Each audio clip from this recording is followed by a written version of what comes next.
like moving. We are live. Is it still moving? A little bit. Hi, everybody. Hello. Hi, all.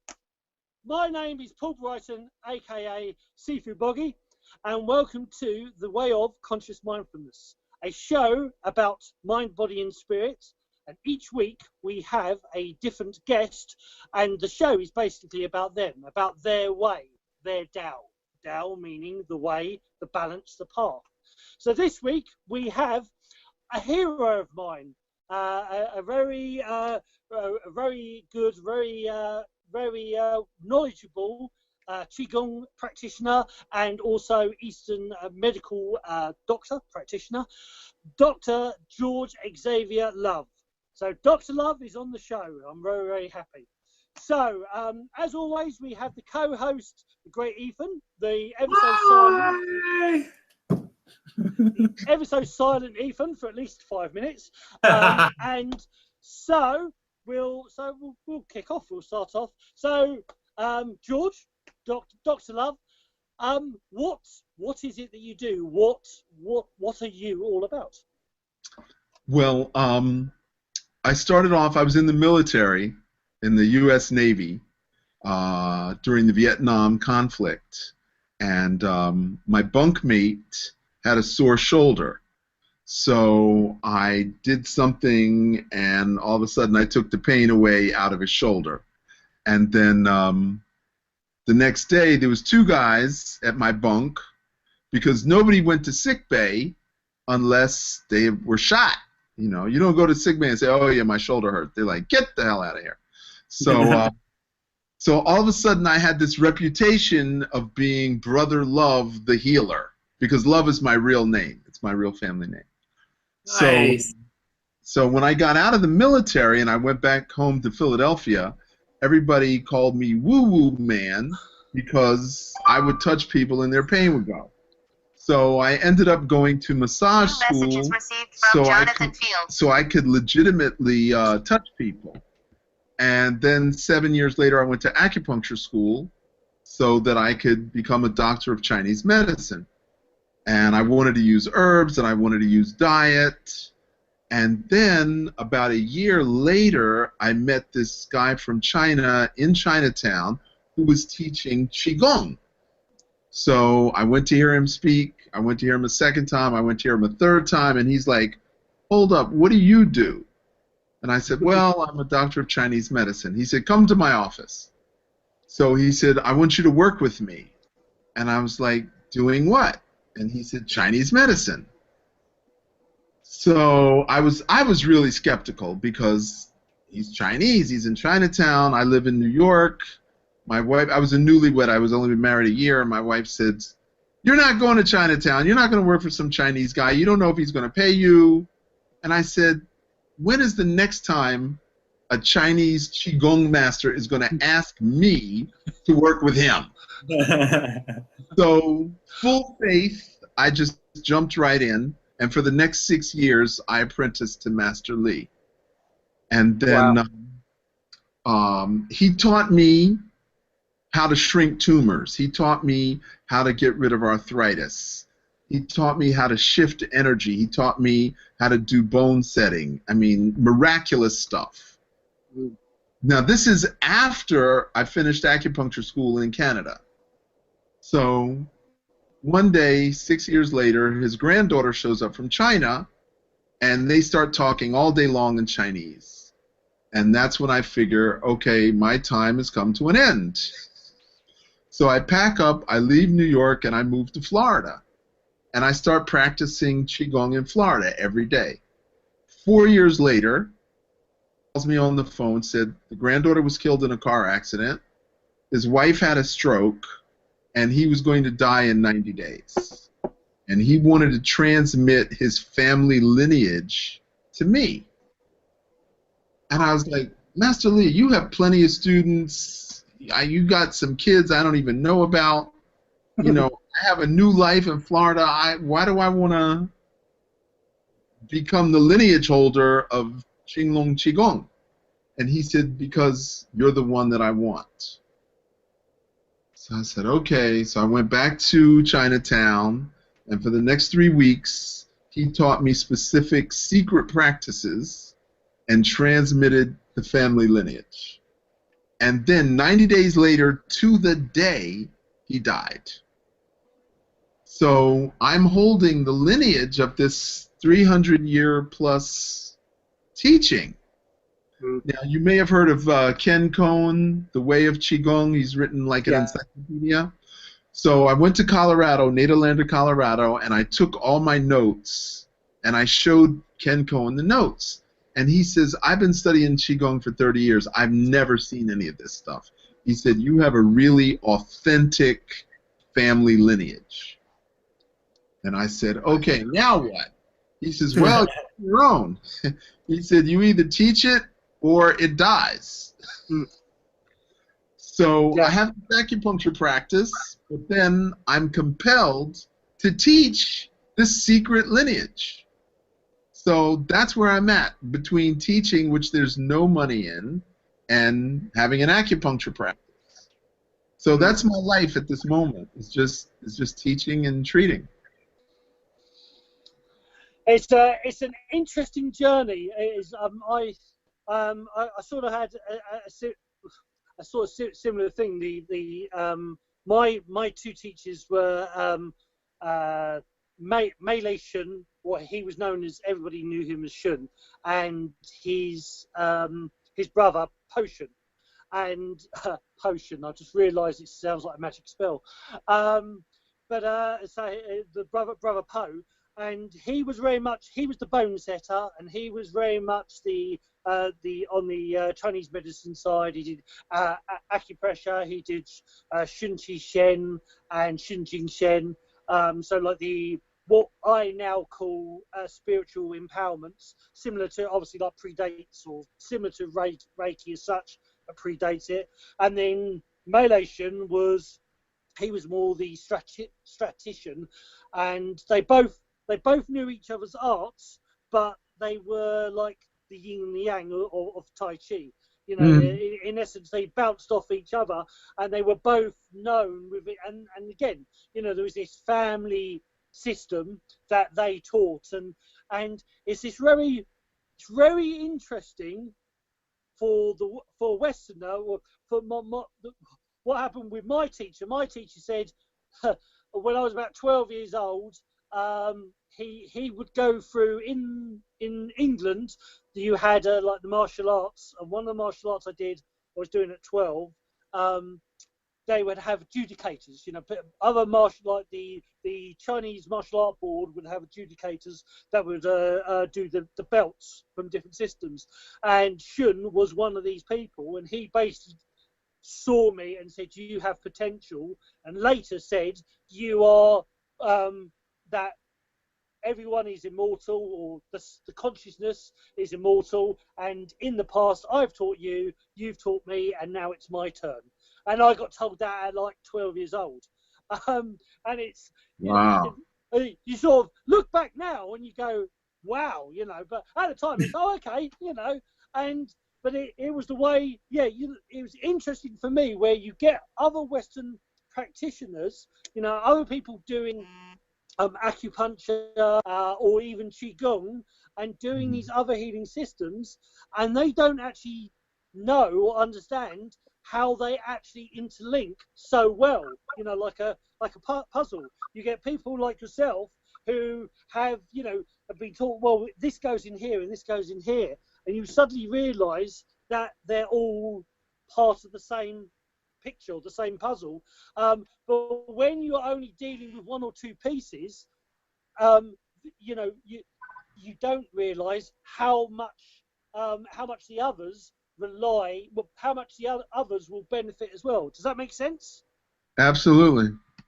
So it's this very interesting thing of this, you know, for other people, I don't know about yourself, but other people say, oh, you know, your energy is so different to other practitioners, or oh, wow, you know, you're so enthusiastic, like a lot of people say, and it's because there's so much to learn. There's so many different bits, and it's like a multicolored ball. Every time you turn it, there's another bit that adds to everything else, but it's all interlinked.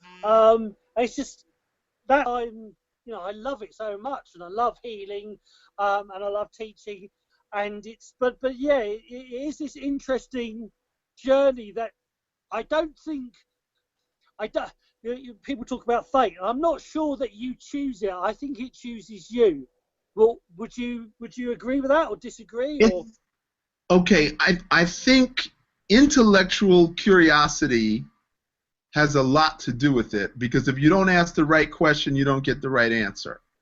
That's number one. Number two, people see your potential and they guide you towards your potential. That's your destiny.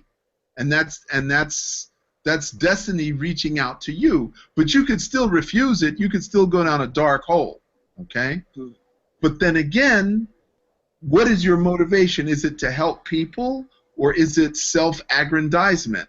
Because I know a lot of Qigong masters, and a lot of them pat themselves on the back and say how great they are, and other ones are very humble, and they only have like 5 or 6 students. And the other ones have like hundreds of students. So, you know, when you're navigating, you want the knowledge, you want the pure essence, okay? Ego is just a waste of, it's a distraction, okay? So I want to help people. That's my only motivation, is helping people. And so if you know something that I don't know, I want to learn from you. And if you're curious about what I know and you want to help people, then you're going to learn from me. And that's why I agreed to this, because we need to share the information. Nobody has a handle on the whole thing. And it's much easier to repair bones. It's much easier to break bones than it is to repair bones. So I'd rather be in the repair business than the breaking business. Well, it's there's far more. You get far more love from the repairing business than you do the breaking business. But for me, the interesting thing from the teachers I had in the old martial art world was, even with like judo and karate, and you know, even the Japanese arts, was that the masters had the healing skills. They knew the healing side, because they couldn't be a sensei, couldn't be a master unless they knew that. Now, is it a little a thing I have, a little issue I have, is with the whole master business, when people make this big thing about, I always say Sifu, and for me, Sifu is more of a muse, a guide, than a master. You know, is when you look at the Chinese word Shifu means parent guide. So I have this great belief that everyone and everything is your Sifu. So, you know, I will learn, and I have learned, you know, from watching your stuff and your videos on YouTube.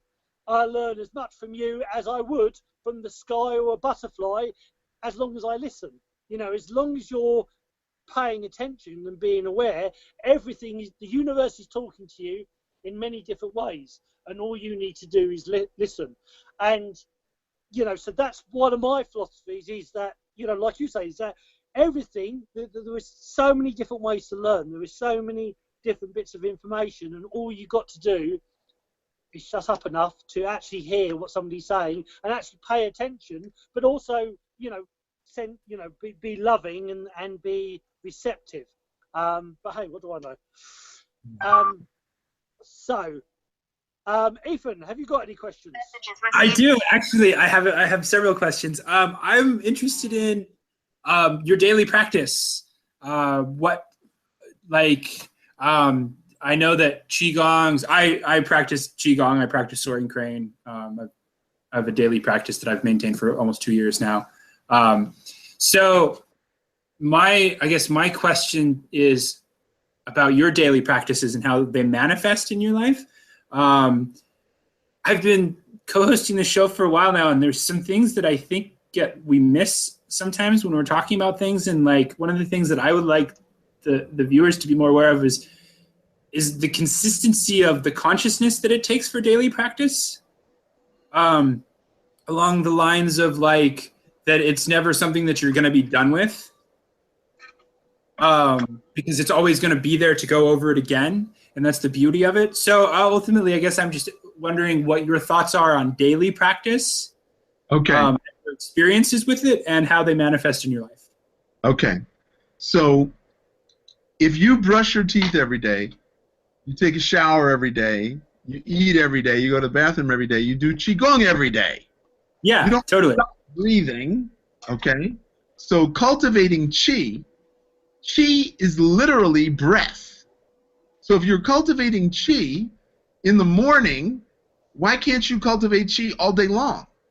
So when I'm in the grocery store, I'm moving Qi. When I'm standing in line at the bank, I'm moving Qi. When I'm stuck in traffic in my car, I'm doing the microcosmic orbit. I'm always moving Qi through my body. Now, I do a class every morning, 7:30, Monday through Friday. Saturday and Sunday, I have a private with my girlfriend, and it's just her and I. But I do Qigong 7 days a week. I do not skip a day of Qigong. Okay? We all watch the Olympics. Those people train 6, 7, 8 hours a day for years to get to the Olympics. Okay? My master was imprisoned for 8 years during the Cultural Revolution. He was beaten and tortured every day for 8 years. 80% of the people that went to prison with him died in prison. Why did he survive? Daily practice of Qigong. 8 to 10 hours a day of Qigong is what kept him alive. So how could I possibly do anything less than that? That's crazy. Okay? So you have to have a daily practice. So I do this morning class. For my patients, it's absolutely free. I don't charge. The evening classes, I charge. And I have 3 evening classes a week. And when they say, should I do more than 3 days a week? I said, absolutely. You should do it 7 days a week. Just because I'm not there with you, you got to do it. Now, I have 2 sets of students. One set comes once a week. One set comes twice a week. And they come when they can come. And I said, this is not the time to practice. When you're with me, you're not practicing. I'm teaching. You practice on your own. Nice. So I'm very specific, okay? So there's the meridians, which start on the surface and then penetrate to the organs. Then there's foods and herbs that penetrate the organs and rise to the surface. And then Qigong is everything in between. So Qigong is Chinese medicine. So my movement stimulates the meridian, which stimulates the organ, which stimulates the emotion. Okay? So muscles, meridians, organs, emotion. And all that is Qigong. Now, of course, there's martial Qigong. Tai Chi, Bagua, Xingyi, Yichuan, Kung Fu, whatever. But then there's spiritual Qigong where we connect to Source and we allow ourselves to be divinely guided. And then there's medical. So there's martial, spiritual, and medical. And if we're cultivating, if we're Taoists, and it's really hard to come up with a one sentence, but I say it's being in harmony with whatever you've co-created in your life, for lack of simplicity. So if you want to create harmony, then you have to be harmonious. That means you have to be humble. That means you have to cultivate the breath. You have to cultivate the posture. You have to meditate. You have to listen rather than talk. So if we are Taoists, then we have to constantly work medical, spiritual, martial, constantly, constantly, constantly, and it never stops. It never ends. I love you, Dr. Love. You are awesome. I say it in a different way, but you know, is you when certain people I know who do Tai Chi or with Qigong, is your ultimate aim, everything you do Qigong will make everything you do Tai Chi. So you know, so rather than you go and do Tai Chi is that everything you do is Tai Chi, or everything you do is Qigong, everything you do is the Tao, and then you're always, if you can do that, as you say, very poetically, you will always cultivate Qi, because that's the ultimate aim, is to be always cultivating energy rather than losing energy or giving energy away. So it is making. I don't know about you, but this is it's that interesting one where I have said before in my own classes in the past. I've said that you're not here to practice, you're here to learn in the class. You go home and practice, but is that I will teach you more, and I can teach 100 different exercises, but then if you can learn one and master one, that could set you up for life. Exactly. But it's this whole thing of it's a slightly different subject, but it's this whole thing of like sometimes I do in some of, not these videos, but in one of my podcasts, I do these funny faces. There's an app you can have for your phone, and I have a funny face, like the face of a fox or the face of a panda, and I go, "Hello, Kung Fu Panda here," and people say, "Oh, you're taking away from the seriousness of Tai Chi or Taoism," and say, "Yeah, but you're missing the point. The whole point of all of this is it's meant to be fun. You're meant to be, Taoism is about being a child, but taking responsibility. So you play with the energy, you play with things, you have fun in your life, but you take responsibility. When you're ill or you start getting a cold, okay, right, what do I need to change? Because I'm obviously doing something out of balance. Out of balance, exactly. Mm-hmm. And it's this interesting thing.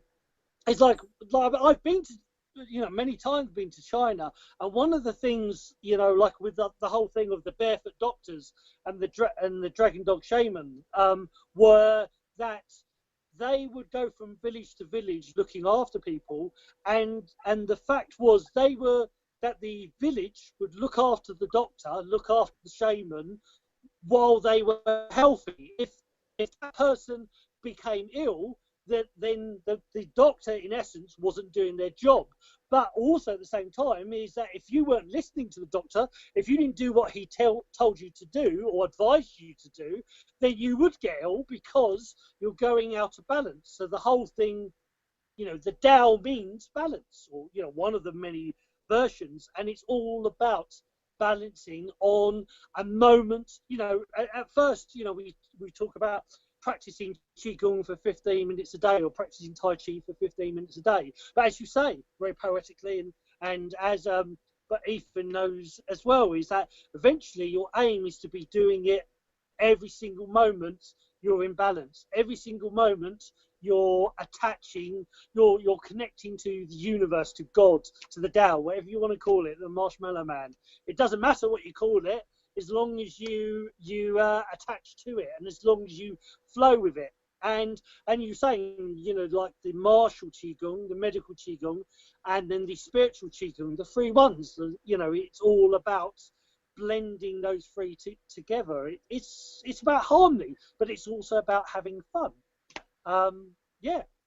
So my Qigong teacher always really stressed about having a slight smile on your face and how important that is. And I've thought about it too. You think about the different forms of exercise. You ever seen somebody on a long distance run, and they just have this agonized look on their face? Somebody who's run more than like 3 miles or so. They just have this awful agonized look on their face because their chi's all depleted. Because they've used it. They're not all depleted, but they've used a bunch of it up. But it's so refreshing when you have that slight smile on your face when you're doing Qigong. I've experimented with having the smile and not having the smile, and how it affects my mood while I'm doing my form. And it's such a profound difference to experience that to experience everything with that. Like, it's like having a veneer of happiness smoothed over the world. When you can experience everything through that veneer of happiness, it makes the world such a brighter place, because then the world smiles back at you. Right. Like if you smile at people, because I've always been, I don't look that abnormal right now, but I'm homeschooled. I was dyslexic and autistic, and my mom kind of let me dress how I wanted to and look how I wanted to. So I've always been the odd man out visually. And what a smile can do to people's consciousness, how a smile can break through that stone layer that people have cast over their consciousness. And like I really notice it especially when I go into big cities, because I live in a small town. You go into a big city and people are locked in this stone of sorrow and preconceived concepts, and then you kind of poke them a little bit with a smile, and that stone slides off their face for a moment, and they smile, and they have a real interaction with you. And then comes, of course, for me, the great depressing moment when the stone comes back onto their face, and then they keep going.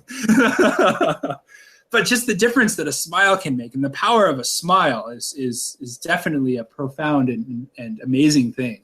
And the ramifications that it can have throughout life and throughout existence, and how we all relate to each other, I think there's a lot of deeper magic there that people miss a lot of times. Absolutely. So the inner smile or the half smile is definitely a prerequisite for creating true happiness. Absolutely.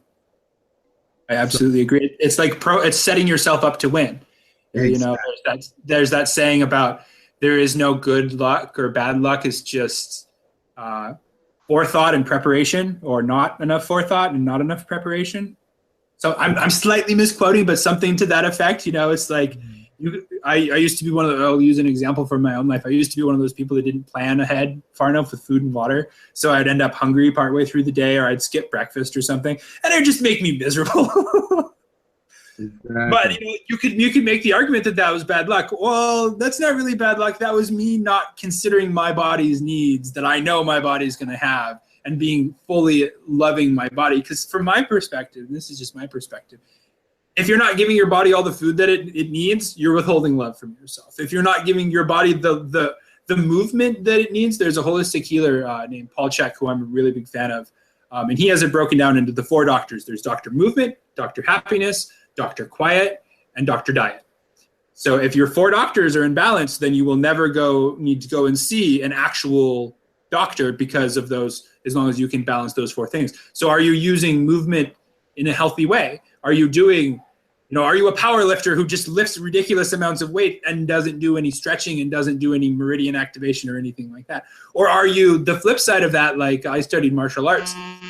And the martial arts that I studied, part of the lineage goes back to the Shaolin Temple. And that connects to the story of Bodhidharma, and how Bodhidharma brought the 18 hands of Lohan from India into China and took it to the king of China. And the king of China was like, I don't need this. And then he went and found the Shaolin monks, and the Shaolin monks were all very, very intellectual, but their bodies were in such a bad state because they weren't balanced, because they were all up in their head and not dispersed enough. So you see this general motif, and so if you can try, ultimately, I guess what I'm trying to say is, if you can understand the more subtle balances of how to really love yourself, then it lets you have more love for the world. Because I'm a big believer that if you don't have 100% relationship with yourself, it's impossible to fully be present for the 50% of any relationship that you are responsible for. Because we all have 50% of the responsibility for any relationship, no matter what that relationship is. So if we're not healthy, because I think back to when I used to eat food that was my body didn't like, and I used to have a lot more stinking thinking and stuff like that. It was much harder to be compassionate and to relate to people on a heart level and a love level when I was withholding that love from myself, when I was hiding from my own emotions by using sugar as a drug or eating junk food or something like that. When you start to clear the vessel out, you become so much more capable of receiving love, and then turning around and giving that love out in the world, because you're not holding the love back from yourself. Like, one of my favorite examples is body posture. You see the people who stand with their arms crossed because they're covering their heart chakra. So that I've been in conversations with people where I'll actually reach out to people and push their arm and touch their arms. Not push them down, but just, kind of touch their arms, and they're, why are you doing this? Oh, you have your arms crossed. So to me, your heart chakra is closed. Blocked your heart, exactly. Yeah, totally. So that love that can be, see, Boggy, I got going. It took me a few minutes. Yeah, well, it was going to happen sooner or later. But yes. Yeah, so I mean, so you're right. I've got to say, I mean, Ethan said it. Well, one of the best things I've seen promoting Qigong was your video, was the Qigong video, your music video, and because for me, I've always, you know, the whole point of even my name, but you know, Boggy was given to me. It's Korean for the balance between chaos and calmness, but it makes people smile. It makes people, you know, it's and my aim is always, yes, I'm passionate about Qigong and healing and everything, but at the same time, I want to make people smile, and from helping them smile, not making them smile, but from encouraging them to smile, they then will learn more and they'll find that fun, because one of the important lessons for me in Taoism was this whole thing of childlike on one side and responsibility on the other. So your Qigong video, this is why, you know, the Qigong video, your music video, was awesome, because it would tune into certain people, and certain people were, you know, the whole rap and the whole dance. They go, oh, what's this? And you know, it would spark their interest, and that's what to me, that's very clever. It's very very subtle and very clever way of getting people into a subject. You know, well, what inspired you to do that, if I may ask? Wow.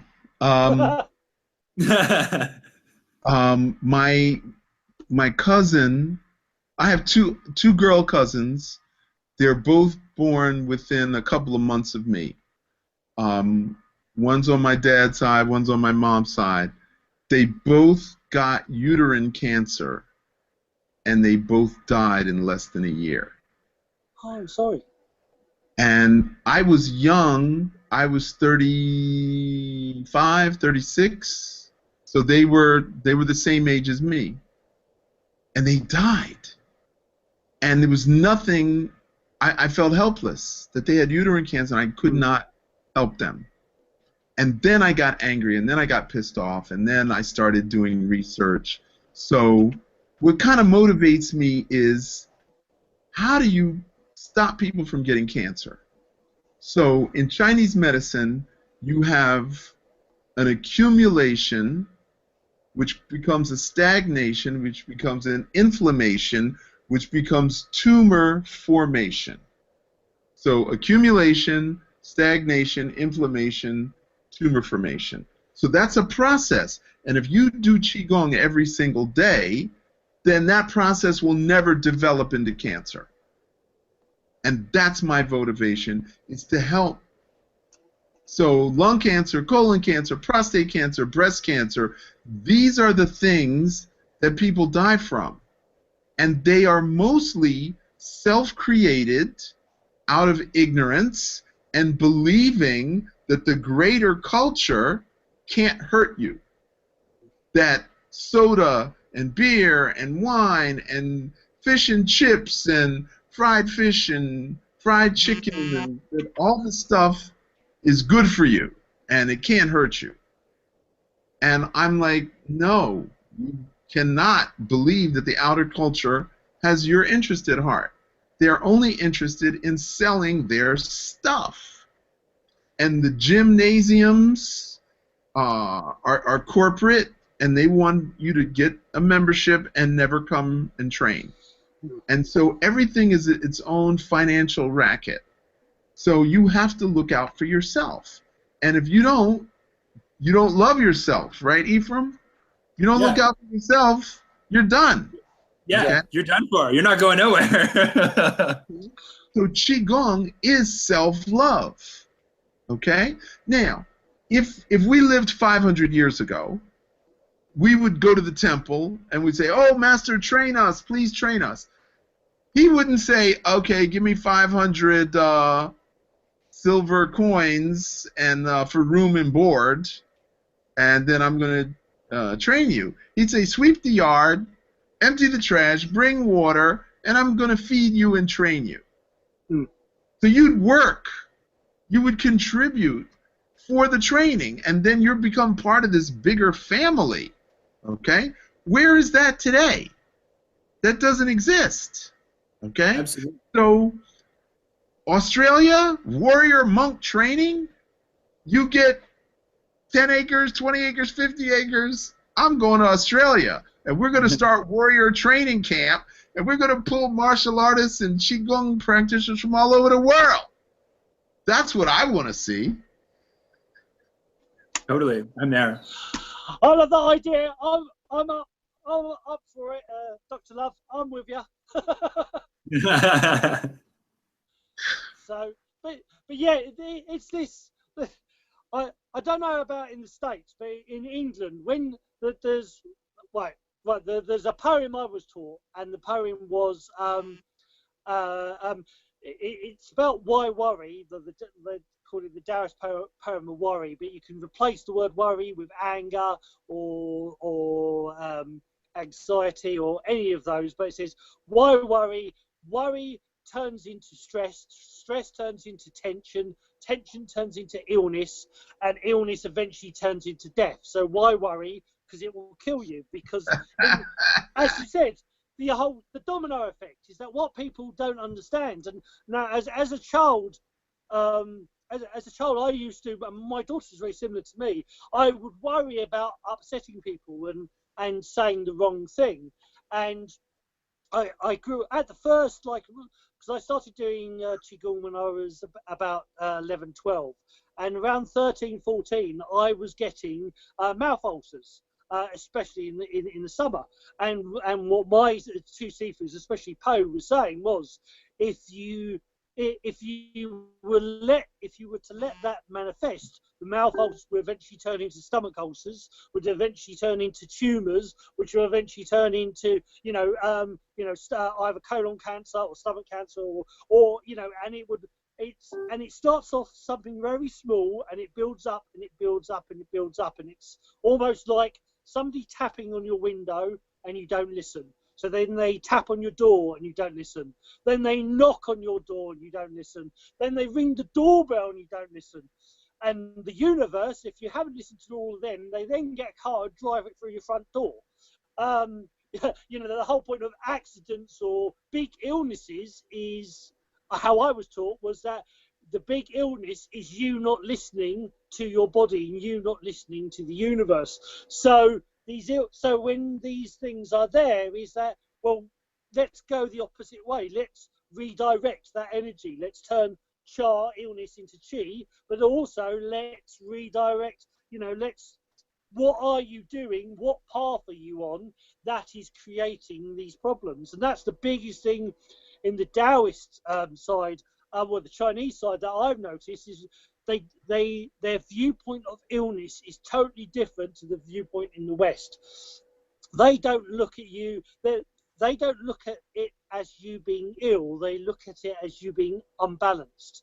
You're out of balance. So the first thing they focus on is getting you back into balance. And so, as you've beautifully said, the whole point of Qigong is to keep you in balance, is to keep you in the right flow. And that's the whole point. And I think that's, I very much say, is one of my goals. One of the things I think with Qigong and Tai Chi and the whole Taoist viewpoint and meditation is this thing of education. Is educating people. Is that the first thing is that I don't know about in America, but in England, the big thing in the medical profession is they focus on pain, removing your pain. They focus less on getting you healthy, you regaining health, but they focus, and the pharmaceutical companies focus far more on taking away the pain rather than actually solving the illness. And well, so, then you're not going to make any money if you solve the problem. If you treat the symptoms, then the symptoms will remanifest themselves, and then you can charge them another however much it costs for whatever pill you're giving them. And I mean, it's like more people are becoming health conscious in America. So what does America do? America makes it so everybody has to have health insurance. You get fined on your taxes if you don't have health insurance. And I mean, I think for me, I think this is very much with you, George, as well. And it's more about educating people. You know, like people are so. There are with conspiracy theories. There's plenty of things to be scared about. There's plenty of things to hate, or you know, you can hate this person, or hate this. You know, you can hate the pharmaceutical company. You can hate this. You can hate Monsanto. There's all these things to hate. But it's love you need to focus on. It's actually focusing on the love and focusing on what you can do to change things, rather than worrying about the things you can't change. Does that make sense? Yep. Yeah, there's no worrying about stuff that you have no control over. That also has to do with mind control too, because if you look at mind control is scaring the crap out of someone and then giving them a really, really simple, easy solution so they can solve their problem. That's why that's why Western medicine works so good, because they wait until people are in agony, in pain. And I mean, I think we've all been there. When you're in pain and in agony, your morals start going down the tubes. You'll do things that just to get that pain to end, if that pain is severe enough. If you're in enough fear, if you're in enough agony, you'll do whatever it takes to end that pain. So all it takes is someone offering you a quick, easy, simple, safe solution, and you've got mind control on a certain level. You know, you take a populace. You don't teach the populace how to feed itself. You don't teach it how to take care of itself, to recognize what its needs are, to plan ahead. You know, we're not a culture that plans ahead. So how are you going to save yourself from that? Well, you're hungry, you're scared, you're not sure what to eat. There's a McDonald's. It's fast, it's convenient, and it tastes good. So it meets all of your immediate needs. But it's a form of mind control because it's not creating knowledge. It's not creating an expansive nature. And that's something that I try to do when I try and share information with people. Because I've had health problems that I've cured through diet. I had a really nasty internal fungal infection that I completely cured up through changing my diet. I'm a food Nazi, according to many people. But what I try to do is you just try to spread awareness. You try and spread the consciousness of what that McDonald's hamburger is doing to you, what the story behind where its origins are, and how the meat was treated and all that. Because knowledge is ultimately the thing that will set us all free. And what they're doing now is now that, you know, it used to be so. In the old days, like the Romans were really good at this. They cover all of the fields when they take a place over. They cover all of the fields with salt, so that way nothing grows, and they destroy the library, so that way there's no food and there's no knowledge. Well, now we have the internet, which gives us access to a world of knowledge. So how do you combat that for keeping people uninformed? You overload them with information. You overload them with choices. You know, I'm 30. I just turned 30. When I was a kid, the chip aisle at Safeway or any store was microscopic compared to what it is now. The number of choices that you have when it comes to deciding what kind of chips you want to buy is huge. So if you spend all your time thinking about what kind of chips you want to buy, what kind of ice cream you want to buy, that doesn't leave a lot of mental faculties left for deciding where you want your money to go, who you want to vote for, what your beliefs are. And you see the same thing with TV. They're upping the stakes. They have to keep upping the stakes. If you watch shows from like the early 90s, I don't know as much about Britcoms, but I definitely watched it in television.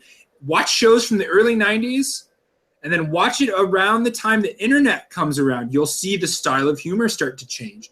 It goes a lot more from they'll imply that something stressful is going to happen and they make a joke about it, to showing you that it's happening and dragging it on and making it more painful because they've got to up the dose.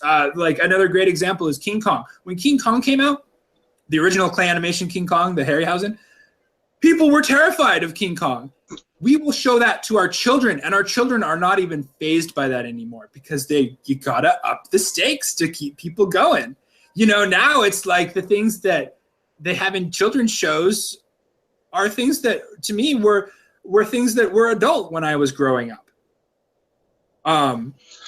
So you see that continual having to up the dosage, you know, to keep the populace from waking up. So caffeine. So coffee went from 250 milligrams to 375 milligrams per serving. The nicotine content of cigarettes has increased 50% in 10 years. Wow, I didn't know that. The THC content of ganja has also increased 30%. Yes, So I know that. they're up in everything, man. They're ramping us up. Okay? Yeah. And so what's left? I mean, everybody's on their cell phone. You can't go anywhere without people on their cell phone. They're like, So if everybody's ramping up for this higher, I hate to use the word negative vibration, then where is the calm? Where's the peace? Where's the yin balance? Where's the tie-in? You know? And it doesn't exist except in Qigong. So Qigong is actually the answer for the world. Totally. I have to say it 57 ways from Sunday that if we don't get everybody doing Qigong, the world is going down. 40 years, the world is over. Well, let's make sure that doesn't happen. I have been invited to Shaolin Village to teach Qigong. I have been invited to Wudong Mountain. That's so cool! Okay? Congratulations. I heard that. And that's just because from the music video. Yeah. So the Chinese, they saw that music video and they're like, we need to learn how to do that. Can you come and visit? So yeah, that's always well, I take it I know you've had that. Is that's a really weird one when you have I don't mean to sound like a stereotypical, but when you have somebody who's Chinese and they're asking you to teach them Qigong, which is something of their culture, it's like, you know, that was a big. The things that have like sort of twisted my mind most is that you realise when you're learning something that they haven't learned because they were in another part of China, or they've come over and they've never learned that. And when you're teaching somebody something of somebody's own heritage, that for me is, you know, it's a great honour, but also it's like how mucked up the world is where you're helping people who should, or, you know, I was ignorant to think not everybody knew Chinese, not everybody who was Chinese knew Qigong, but they would understand it and you know, they would have some concept. But that was a real interesting one for me, where I'm actually teaching, you know, a Chinese family Qigong, and it's like I hope it doesn't sound, you know, bad, you know, that meaning in a bad way, but I just found it really curious, really interesting how you know, is that there's just so many people out there who want to learn, and then how things flip in a circle, that you end up is there, you know, that information that you were taught hasn't actually gone back to, you know, its original place. You know, the Wudang Mountain has missed the certain things that they've lost, and they need, you know, they're asking you because you've got it, you know it, and that's why I love that video. You know, that video, I love innuendos. I love, you know, I love humour where, or I love films where there's lots of, like, you know, not secret information as such, but when you say something, if you're in the know, you get what that's saying. And for me, the Qigong video is like that, is that the more you start learning, is, that's what he's talking about. That's what, and, you know, that for me is that's why I loved that video, because for people who just saw this guy doing like rap, that you know, that appeased them. They loved that. People who knew a bit about martial arts, that appeased them. People who understood about Qigong, it appeased them. And then it was like, you know, it's just, there's different layers upon layers. And yeah, it was a video that's, you know, gone all the way to China. I mean, you know, that, how cool is that? You know, something that you create vibrates around the world enough to get response. I mean, that for me, that's what it's all about, you know. And like I say, that's why I've always had great respect for you, and ever since I first saw the video, you know, it's That was awesome. And one of the things when I said I was going to do this show was I've got to see if I can get Dr. Love on here. I've got to get the mighty George Xavier Love on the show. And so I'm happy now. Ethan, that's the last show. No more shows. We've got Dr. Love on here. That's it. It's over. Life is complete. So, but no, it's a great honour and pleasure to have you on here, my friend. Thank you. I wanted to say I really enjoy the combination of sacred play. I'm a big fan of sacred play. I think sacred play is missing wholeheartedly. Sacred play and sacred violence are wholeheartedly missing from most spiritual practices that I observe. In my own opinion, it's my opinion. And I was really happy to see it. It definitely had that very much spark of sacred play to it, which I think is a lot is really missing in the spiritual community. You know, it's like the people who. Okay, well, from my experience, I see a lot of. There's this human characteristic that I know we've all observed, and that's where people don't necessarily do things because they feel drawn to do them. They're doing it because they're running away from something else.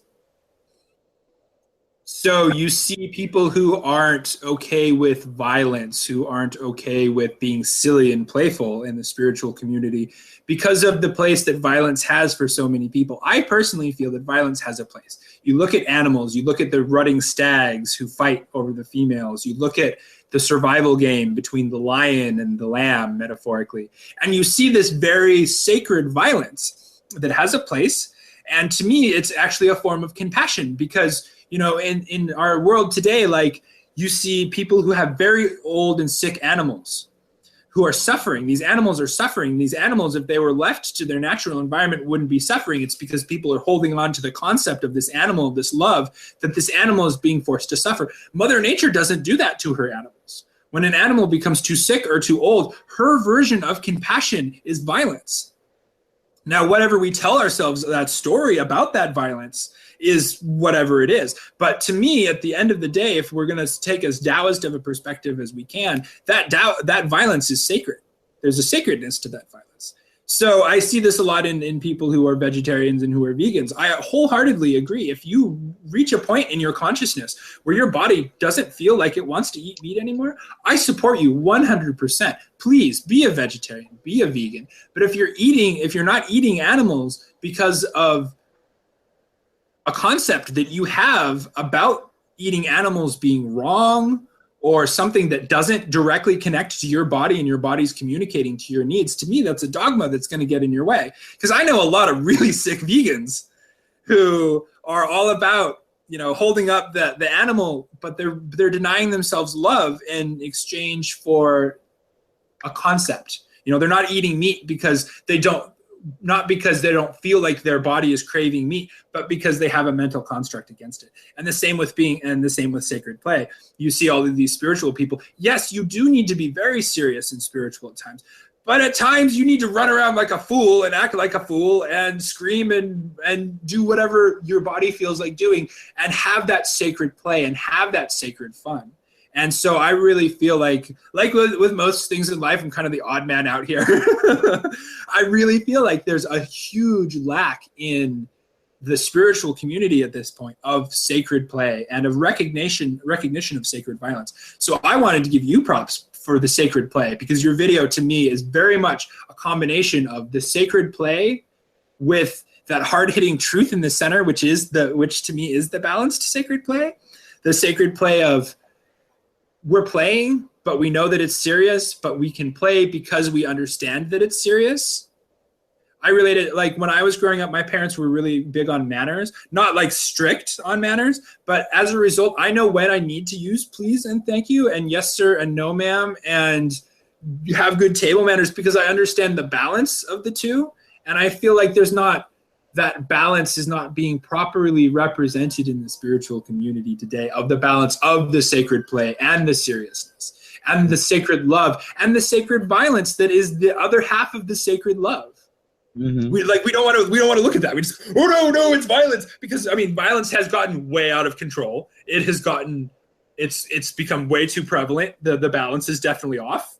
You know, the violence and the love are definitely needing some balance there. But to wholeheartedly close yourself off to the violence or to the sacred play, I see damaging a lot of beings. And ultimately all of that to say, good for you for honoring it. So that's my 2 cents. I totally get that. From a Buddhist perspective, everyone thinks that Buddhists are nonviolent. But the Buddhists believe in reincarnation. And the Buddhists say, if you are going to harm someone that I'm committed to protect, then I can take your life. Okay? I automatically have permission to sever your head from your body. And I will think nothing of it, because you are committed to harming someone that I'm committed to protect. Wow. Totally. That's like, whoa, that's sacred violence. Okay? Totally. And I will do it, I will separate your head from your body in the most humane way, because I don't really want you to suffer. Absolutely, But totally. I will definitely. Okay? So now I have to learn how to do that. Yes, totally. And that balance. Right. So I have to learn sword play. I have to learn strength training. Totally. So totally. Sacred violence, sacred play. Thank you, Ethan, for bringing that up, because those are important points. Totally. And they're real important to me and my and the Buddhist community. Whoa. Yeah. My life is about Boggy. Pull out a hammer. My life is about objects of sacred play. They're made of upholstery fabric and they're filled with teddy bear stuffing, basically.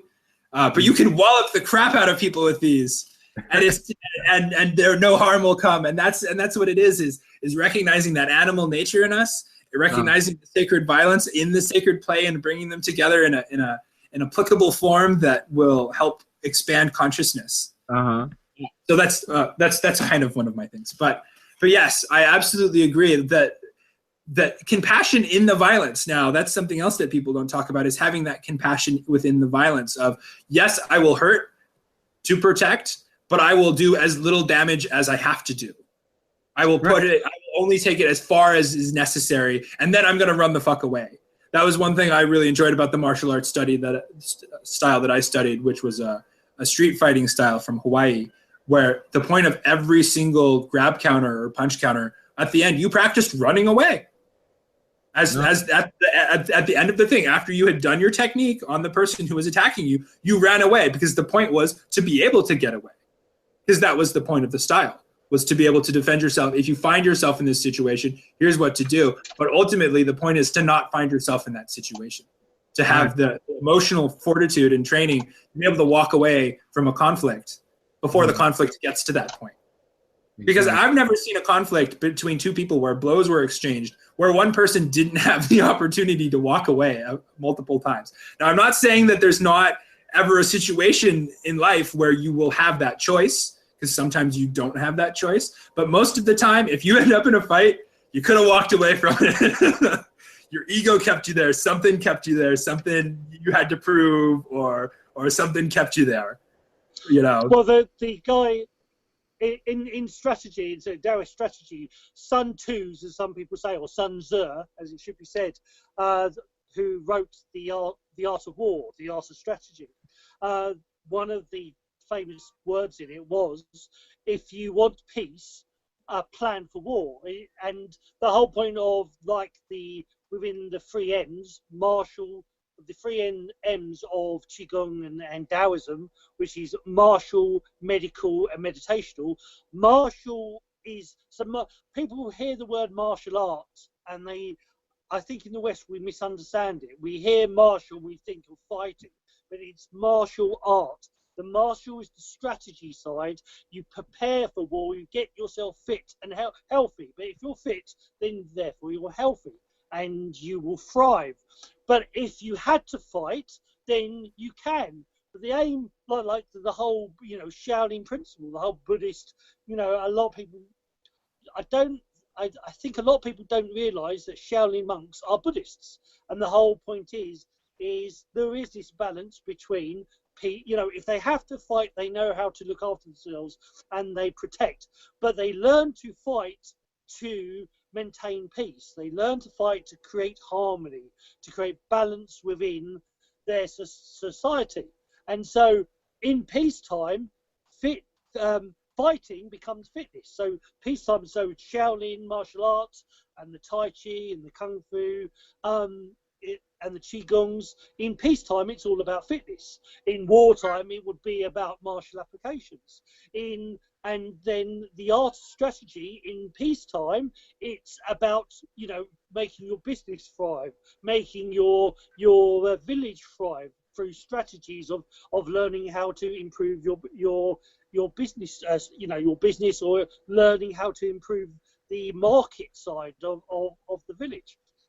In wartime, it's martial applications, and there's this whole flip. So, even massage, acupressure, the acupuncture and acupressure in peacetime is all about the healing, and in wartime, it's then demark, it's the death touch, it's the nerve strikes, and there is this yin and the yang. But the idea is by and the whole thing of sacred fighting or sacred violence, sacred play on that is, if you're doing that sort of training, if you're having opportunities to have fun, the whole idea in essence, what became sport, the modern day sports, if you go and can be in a gentle way, be violent and let some of that char out, some of that aggression, then you won't let it build up and you won't end up hitting somebody, because you lost your temper, or having road rage or anything else. Because if you're finding ways to diminish that char, that negative energy, that frustration, then you'll always stay in balance. So, the whole point, and Qigong, for me, Qigong does that, but also, Ethan knows, or knows of, I'm an avid ice skater, roller skater, and I will go and do jumps and spins and jump into the barrier and do crazy skating stunts. And when I'm skating, everybody knows Boggy is this wild, crazy person. But the whole point is that when I go back to Tai Chi or Qigong or meditation, it allows me to be calm and it allows me to flow. And for me, it's the yin and the yang. Boggy is the balance between chaos and calmness. Is that there's a chaotic side that needs to be expressed and there's a calm side that needs to be expressed. And it's the balance between the two. And I think that's, for me, the education of Qigong and Tai Chi, and knowing about food, knowing about, ill, when you're ill because you're out of balance. So find your balance, seek your balance. It all, for me, is education and balance. Learning how to balance and learning about illness and finding the Tai Chi, finding your own Tai Chi. Totally. I have something I want to add really quick, and then it looks like we're all running out of time, so we'll probably have to go fairly soon. The thing that I wanted to add is about the difference between resolving conflict, like walking away from conflict and being a victim, and how the Shaolin are very much in attunement with this, and a lot of other people are, about how if you allow someone to be violent to you without taking steps to prevent it from happening or happening again, or trying to remove yourself from that situation, you are turning yourself into a victim. And the victim, even Gandhi talks about using violence to resist being a victim.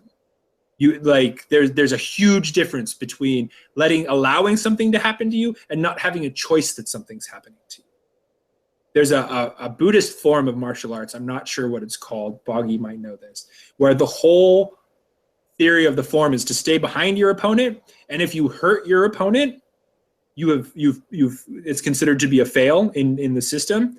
But the whole point is that the opponent cannot hit you because they cannot get to you. So even within that deep form of love and not wanting to hurt another being, you still got to take care of yourself.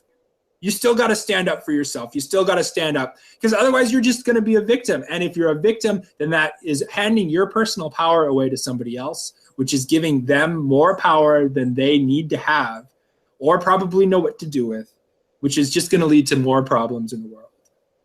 Because I know a lot of pacifists who say, oh, if somebody ever came and tried to attack me, I would just let them hurt me.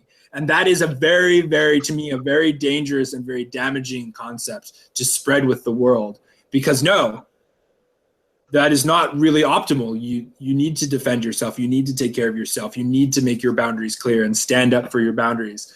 Now, doing that in a nonviolent way is ultimately the ideal. But not being a victim, I would have to say, is kind of takes the cake there in my perspective. Do what you got to do to not be a victim, to stand up for yourself, to stand strong, to hold your boundaries, to hold your energetic field against the people who are coming against you. But doing it in a loving and compassionate way. There's Buddhists who I've heard many stories about them trying to love the people who are torturing them. Stories about during the Cultural Revolution and that sort of thing. Holding love for the people who are in fact torturing them, because they recognize that to be able to torture someone, you yourself have to be in a tortured emotional state. Exactly. But the point is that they're still holding on to their personal power. They're not giving their power away. They are not becoming the victim. They are holding their power, and they are choosing to experience love and compassion, not being forced to experience love and compassion. So they're holding on to their personal power. So it's the choice that they're making. So ultimately it is coming from their place of power and not giving their power away to somebody else. Right. And I'll stop talking. I think this is an important point, and there should be another conversation, another radio show about violence versus nonviolence as a means for social change. I absolutely agree. I would love to have this conversation. Let's do it. Yeah. Let's do it. George, you've just opened yourself up for another show. It's your fault, remember? Oh. We'll set that up. And my big mouth. Set that one up. So, Ethan, where do you live? I live in Oregon. I live on the Oregon coast. And Bob, where do you live? I live in London, UK. I'm a UK man. I may not sound like it, but yeah, I'm from England. I have no idea why I thought you were from Australia. Okay, so I say no worries a lot. I'm actually technically I'm half Irish, which is near England, half Russian, and I was born in, which will mean nothing to you, well, apart from Ethan. I was born in Whitechapel Hospital, which in London is East End of London. So technically, I'm half Irish, half Russian Cockney. So I'm a bit of a mixture. But okay. yeah, but I'm not Australian. No. Okay. Sorry, mate. So okay, right, so let's continue this. Let's set up another date, and let me know when you archive this show, and so we can post it up. Yeah, I'll make some teasers for it, and I will edit this live version will be here, and then when I say edit it, I do create a version where I put intro and outros on it. So we'll mix it up a bit. So we will definitely do another show. That's for sure. We will arrange that.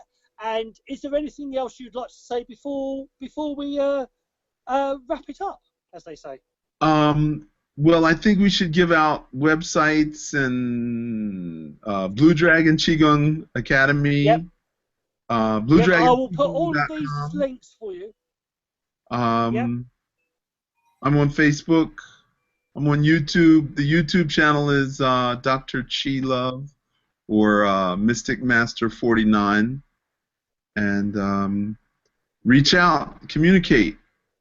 I'm going to be in Hawaii, Honolulu, March, April, May. I can't remember. There's a Shaolin